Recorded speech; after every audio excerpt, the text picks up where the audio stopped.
নমস্কাৰ আপোনালোক সকলোকে স্বাগতম জনাইছো মোৰ চেনেলৰ অন্য এটা ভিডিঅ'লৈ। আজিৰ ভিডিঅ'টোত হ'বলগীয়া ADREৰ গ্ৰেড 3 আৰু গ্ৰেড 4 পৰীক্ষাৰ বাবে কেইটামান অতি প্ৰয়োজনীয় প্ৰশ্ন উত্তৰ লৈ আহিছো। গতিকে বলকচোন ভিডিঅ'টো আৰম্ভ কৰোঁ।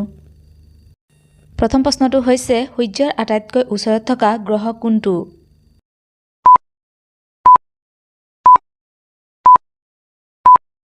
উত্তৰটো হৈছে অপচন ক, বুধ গ্ৰহ সূৰ্যৰ আটাইতকৈ ওচৰত।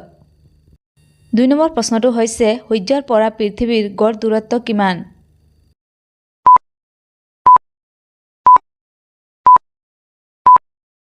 উত্তৰটো হৈছে অপচন খ, 14.96 কিলোমিটাৰ। ৩ নম্বৰ প্ৰশ্নটো হৈছে সৌৰজগতৰ আটাইতকৈ বৃহত্তম গ্ৰহ কোনটো?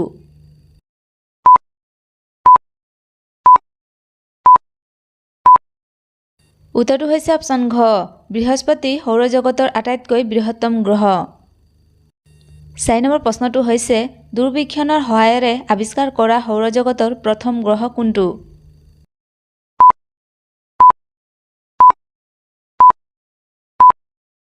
উত্তৰটো হৈছে অপচন খ, ইউৰেনাছ দূৰবীক্ষণৰ সহায়েৰে আৱিষ্কাৰ কৰা সৌৰজগতৰ প্ৰথম গ্ৰহ। ৫ নম্বৰ প্ৰশ্নটো হৈছে আটাইতকৈ কম ঘনত্বৰ গ্ৰহ কোনটো?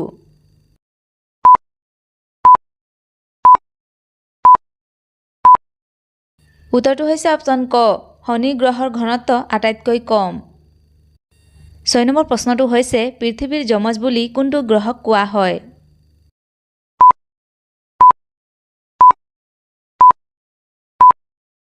উত্তৰটো হৈছে অপচন গ, শুক্ৰ গ্ৰহক পৃথিৱীৰ যমজ বুলি কোৱা হয়।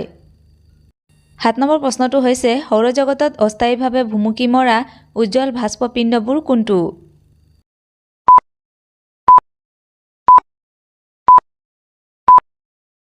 শুদ্ধ উত্তৰটো হৈছে অপচন ক, ধূমকেতু।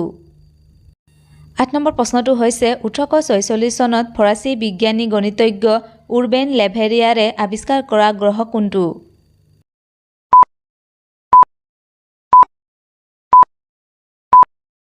উত্তৰটো হৈছে অপচন খ, নেপচুন গ্ৰহ উৰবেন লেভেৰিয়াৰে আৱিষ্কাৰ কৰিছিল।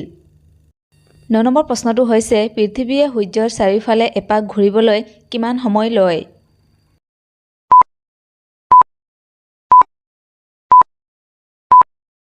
উত্তৰটো হৈছে অপচন ক, ৩৬৫ দিন ৬ ঘণ্টা ৯ মিনিট ১০ ছেকেণ্ড সময় লয়। ১০ নম্বৰ প্ৰশ্নটো হৈছে এছিয়া মহাদেশৰ উপকূল ৰেখাৰ মুঠ দৈৰ্ঘ্য কিমান?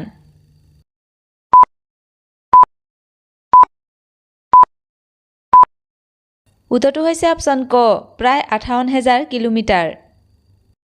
১১ নম্বৰ প্ৰশ্নটো হৈছে মমৰ সাগৰ আৰু লোহিত সাগৰৰ মাজত কোনটো প্ৰণালী আছে?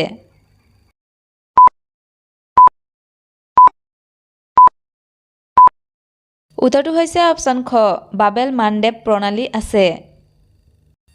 ১২ নম্বৰ প্ৰশ্নটো হৈছে কোনটো মালভূমিক পৃথিৱীৰ মূধচ বুলি কোৱা হয়?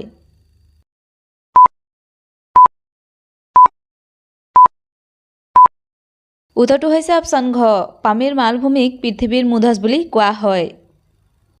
১৩ নম্বৰ প্ৰশ্নটো হৈছে পৃথিৱীৰ উচ্চতম পৰ্বত কোনটো?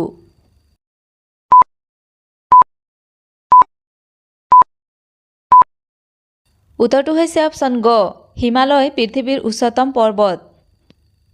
১৪ নম্বৰ প্ৰশ্নটো হৈছে পৃথিৱীৰ সৰ্ববৃহৎ বদ্বীপ কোনটো?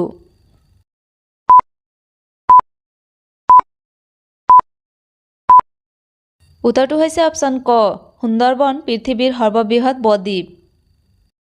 ১৫ নম্বৰ প্ৰশ্নটো হৈছে পৃথিৱীৰ ভিতৰতে গৰম ঠাই জেকা কাবল ক'ত অৱস্থিত?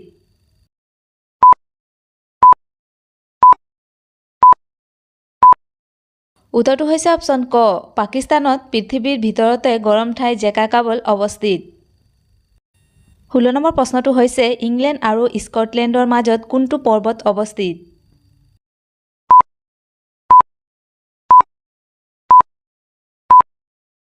উত্তৰটো হৈছে অপচন গ, চোভিয়েট পৰ্বত ইংলেণ্ড আৰু স্কটলেণ্ডৰ মাজত অৱস্থিত। ১৭ নম্বৰ প্ৰশ্নটো হৈছে মেগাস্থেনিছ কোনজন ৰজাৰ দূত আছিল?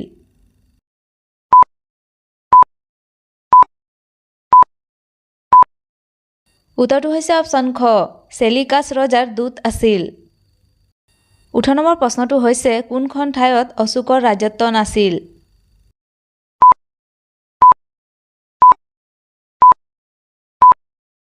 শুদ্ধ উত্তৰটো হৈছে অপশ্যন ঘ পাটলিপুত্ৰত অশোকৰ ৰাজত্ব নাছিল 19 নম্বৰ প্ৰশ্নটো হৈছে কোনজনক অশোকে ন্যায় ব্যৱস্থা পৰিচালনা কৰিবলৈ নিযুক্তি দিছিল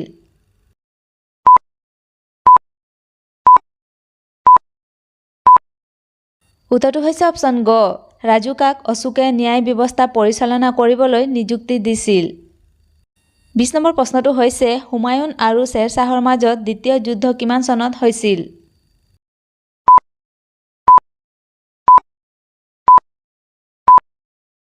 উত্তৰটো হৈছে অপশ্যন গ 1540 চনত হুমায়ুন আৰু শ্বেৰ শ্বাহৰ মাজত দ্বিতীয় যুদ্ধ হৈছিল 21 নম্বৰ প্ৰশ্নটো হৈছে হুমায়ুনৰ জীৱনীখনৰ নাম কি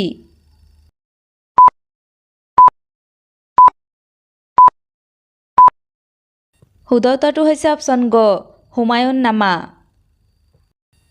প্ৰশ্ন উত্তৰবোৰ চাই যদি ভাল পাইছে তেন্তে প্লিজ লাইক কমেণ্ট শ্বেয়াৰ কৰি যিসকলে এতিয়ালৈকে মোৰ চেনেলটো ছাবস্ক্ৰাইব কৰা নাই প্লিজ ছাবস্ক্ৰাইব কৰি ল'ব তেতিয়াহে আপোনালোকে সকলো পৰীক্ষাৰ বাবে প্ৰশ্ন উত্তৰবোৰ পাই থাকিব থেংক ইউ